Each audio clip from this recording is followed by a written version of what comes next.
This is Melissa Ford Luckin. Rosalie Petrowski. Susan, Seraph, and Jess. Editors for the Washington Square Review. Washington Square On Air Showcases the poetry and fiction of the latest edition of LCC's literary journal, the Washington Square Review, read by the poets, authors, and editors themselves. Expect the unexpected as our contributors express experience and fantasy with humor, imagination, poetic license, irony, and passion. If you love language at its most original, please join us in our audio town square to celebrate a community of writers spanning from around the world to Lansing. Hi, this is Melissa Ford Luckin, one of the editors with the Washington Square Review. I'm here today with D.A. Henneman, one of the authors from the Washington Square Review. Her piece, Persecution, was featured in our Summer 22 issue. Hi, D.A. Hi, how are you? Good. So what I'd like to know is a little bit about your piece. How did the idea come to you? What was going on in your life while you were working on it? So Persecution came out of some research that I was doing during the drafting of my Power of Four series, which is a fantasy romance series.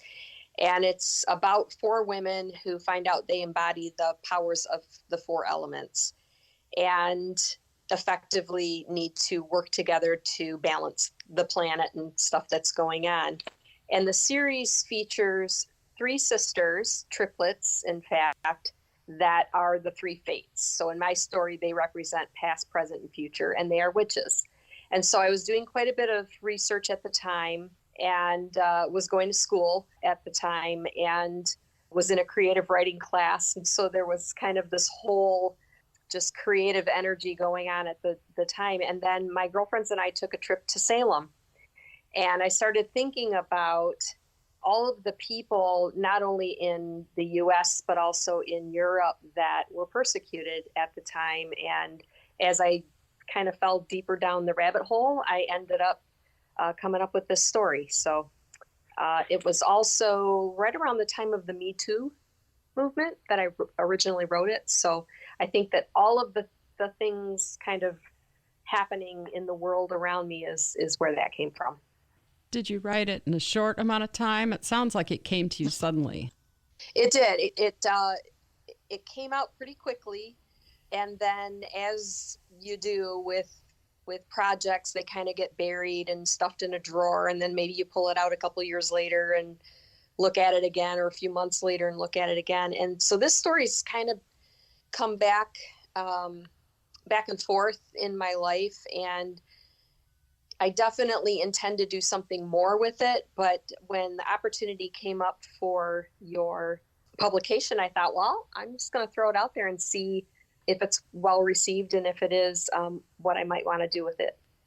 So you said it came from some research that you were doing for some other books. What kind of research were you working on? So primarily witchcraft. So the origins of witchcraft, which I do write quite a few blog posts on. Goddesses that basically were honored because of those types of things. So healing and those empowered things that women were doing at the time. I'm very fascinated with how that power structure transferred from female energy to male energy, and then kind of what happened historically. So that's the type of stuff I find myself blogging about and kind of piecing together research as I go that just helps. I don't get real heavy and deep into it in my fiction, but I do like to have at least a knowledge base when I do write fictional characters, because I feel that it kind of flavors them as you write them. Talk a little bit more about the power structure you mentioned. So I found in my research for some of the goddesses that are in the past for witchcraft in particular, that the women that honored them and used them, had altars to them and all of that, were the ones that were primarily persecuted. And in, I believe it's Egypt, there were groups of women that were actually the priests. They were the ones that did all of the religious ceremonies. They were the ones that did the healing. And somewhere along the line, I think that power structure was either desired or wanted to be squelched because maybe these groups of people, women primarily, had too much power or too much wealth, and other groups wanted to have it for themselves, kind of thing. So I think that over the centuries, those people kind of were pushed to the wayside. Christianity came up, and then the religions were all kind of blended into one thing that we have now, one group. And we're seeing that kind of rise up again, I think, now, where people are just kind of reaching more to spirituality in a lot of cases. Less structured religions. So after you do the research and you start to work on the fiction, how do you balance the research with the story building and the character building? Or do the characters come from the research, or where do they come from? So I think the characters kind of come first, and then I like to add the qualities of the pagan religions in with what they do every day. So they use crystals, they use herbs, they use tarot, they just have that in their everyday lives, and it's just second nature. It's something that everybody expects, and it's just part of who they are. And I like the magic in my fiction to be approachable and earthbound. So things that you could use in everyday life that you can incorporate and infuse with intent. So if a reader reads one of your books in this series that we're talking about, and they see some magic, so they could kind of reverse research and research what they see the characters doing. Right. And I think that they will understand what the character's doing and why, even if they're not super familiar with, say, Wicca or other pagan practices. So it might be a way for them to get introduced to new ideas themselves. Actually, yes. So as you're working on your fiction, do you write every day, every other day? How often do you write? I wish I wrote every day. So I am what I think of as a binge writer. Whenever I have time, and it depends on the piece I'm working on. So if I write, say, a blog post, that's maybe something that I've been thinking about. And then all of a sudden, when I feel like I have that idea melded, I could probably write it in a day or so. If it's a piece of fiction, if it's the first draft, I can usually come to it maybe a few hours on a weekend or a few hours every night. If it's something where I'm editing and I have, the first round of editing where I'm really having to piece things in, I need a lot more time with it. So it's usually something where I'm going to have to set aside a weekend or a week or whatever the period of time is to get into it, because it takes me a little while. I have to read the last work that I did, so about a chapter, get my head back into it, and then sit down and kind of just really relive it again. And that's really hard for me to do a couple hours a day. So I like to just have that whole weekend time, and it's hard to do with kids and family and whatever else. So writing retreats are very beneficial for me for that type of work. So it just depends on where I'm at in the manuscript. What kind of writer retreats do you do? I like the ones where the writers I am with are 100% their writing also. I love talking about writing. I love seeing what everybody else is doing. And after about a half an hour of that, I just want to get to work. So if I'm with other people that want to work too, and it might seem odd to people to have 8 women in a room and all you hear are the typewriter keys going, but that to me is like the best the best thing that can happen, because that means that we're all working and we're all creating, and then after the full day of writing we can talk about it then. Yeah, because when you say retreat, that sounds like it's going to be relaxing and taking it easy. Yeah, no, it's working, but it's something I really enjoy. So it's kind of relaxing to me because I know at the end of it, I'm going to have something that I can really work with. You mentioned you have one series. What other projects are you working on? So I have one complete series, which is my fantasy romance. I also have a series that I keep adding to. I have 3 books in, working on my 4th, and that one is a Greek mythology retelling series. Those are shorter. They're 99-cent books, and they're a quick read. You can read over coffee kind of thing.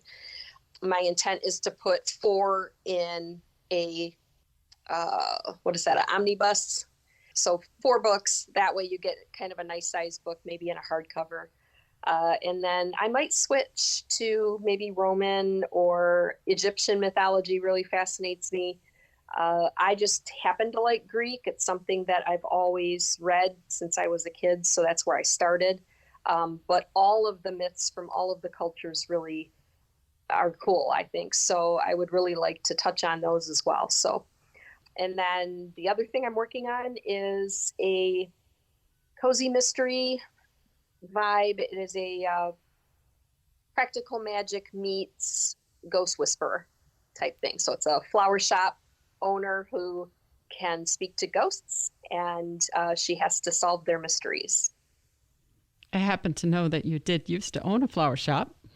Yes, I did. Yes, I did, which is where I got the idea.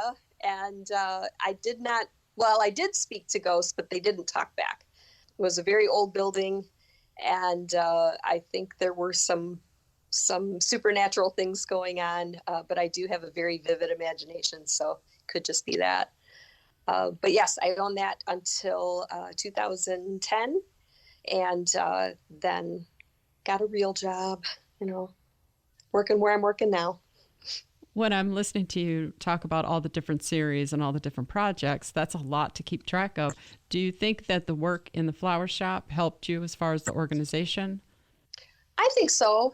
And I think where that really helps me is I like to include visual elements as much as I can in my writing. So I'm probably a little more on the descriptive side, a little more prose, scenery, that sort of thing. But that's how I see the world, and that's how I figure out my mechanics.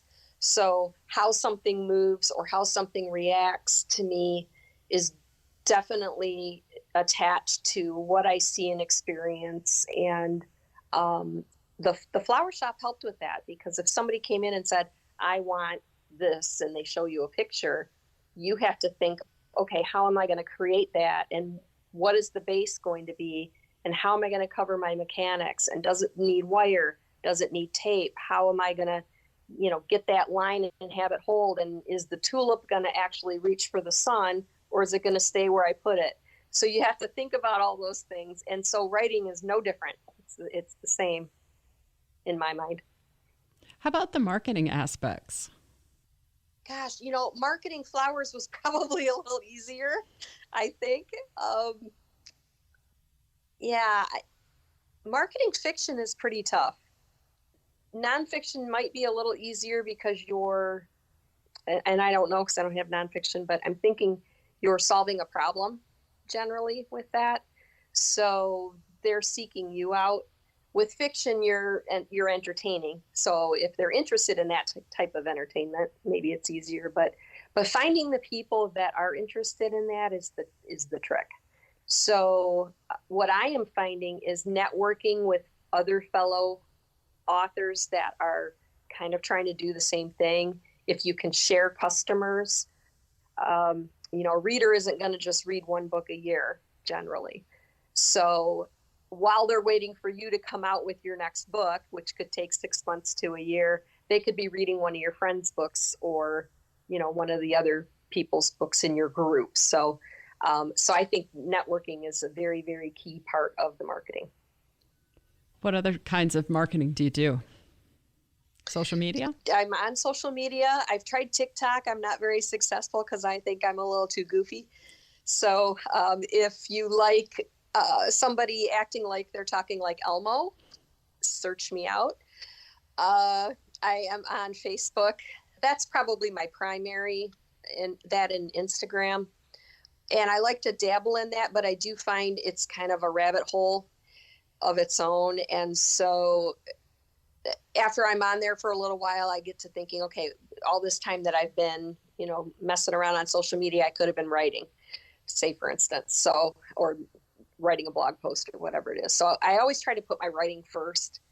But if I haven't been writing, creating ads, doing ad copy, doing little comments on Facebook, those are all a form of writing also, because you're using your creativity to send a message and to get people's interest. So if I can't do anything else, I at least try to do that and try to engage with people on social media. But yeah, I'm on all the channels that I can think of that are of interest to me.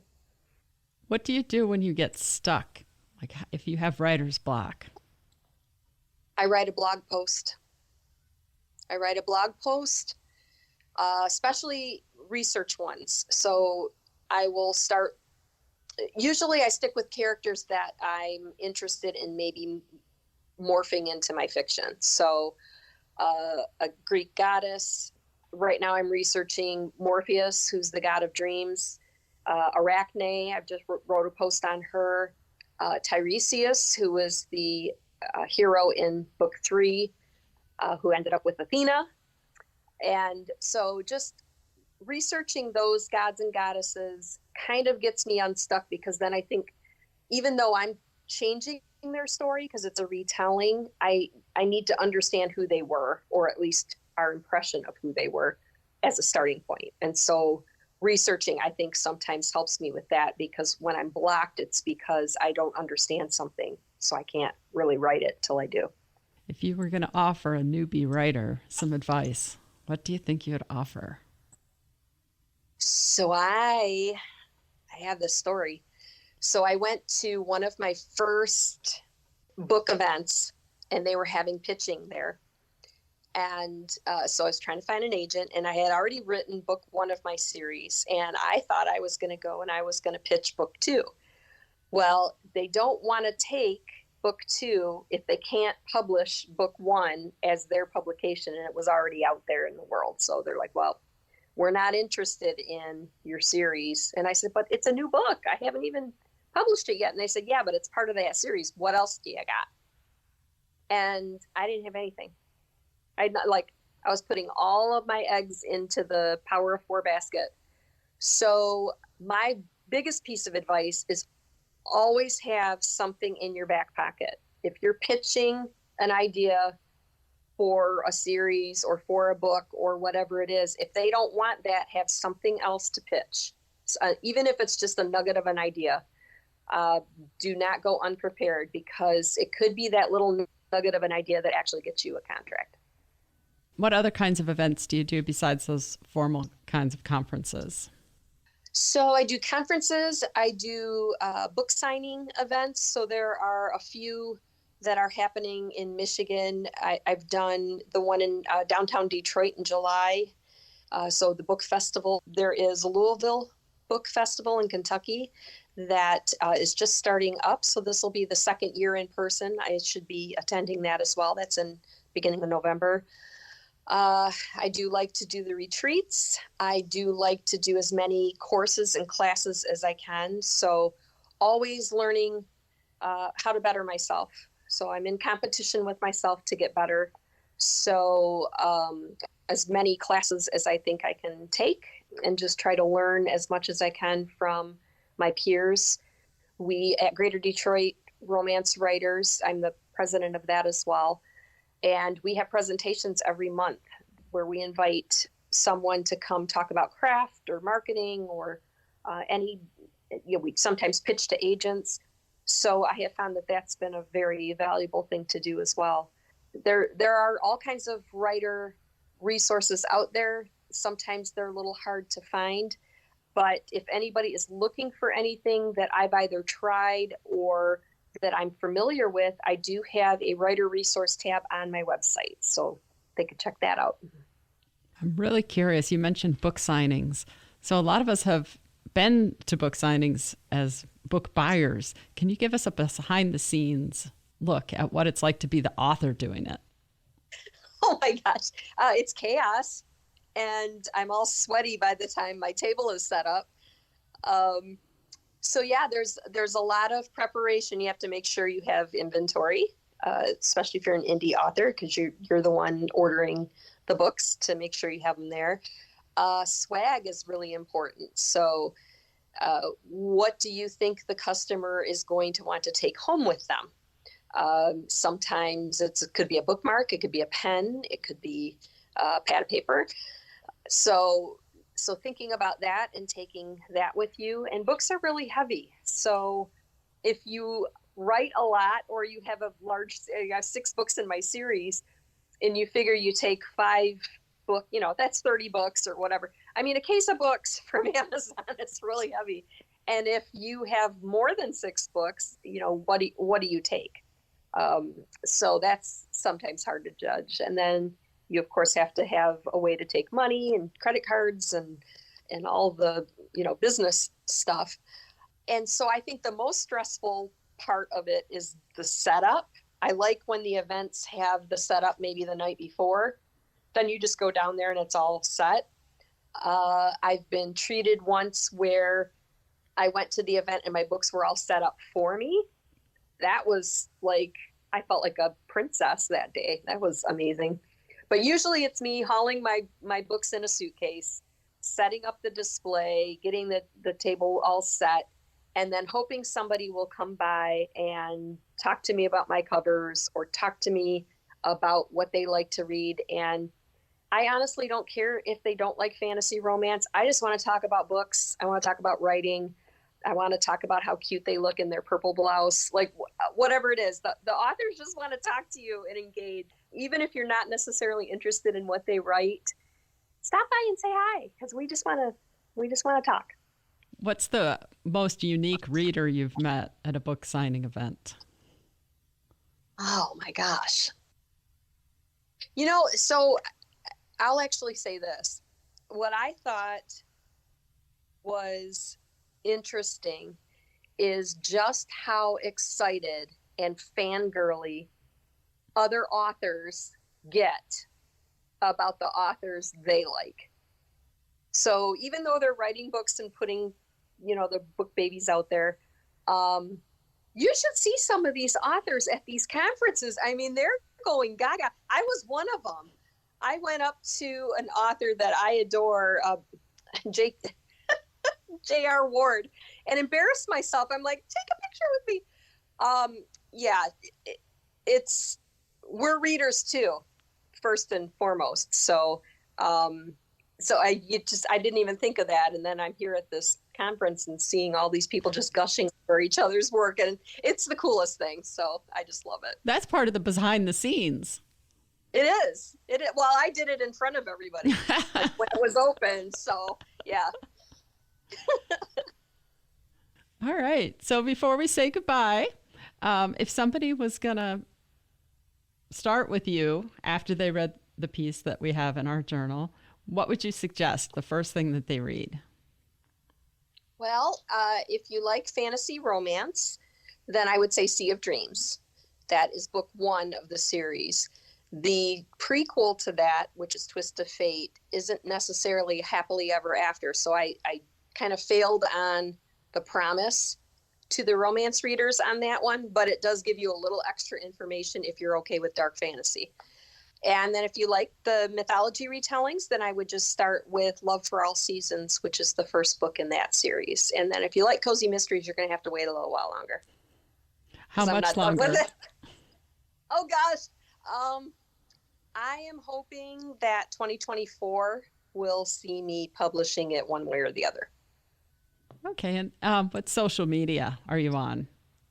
I'm thinking that if you really want to catch me on social media, Instagram's probably your best bet, or possibly the Facebook page. But if you want to find me and see what I'm doing, my website is the best place to go, which is dahenneman.com.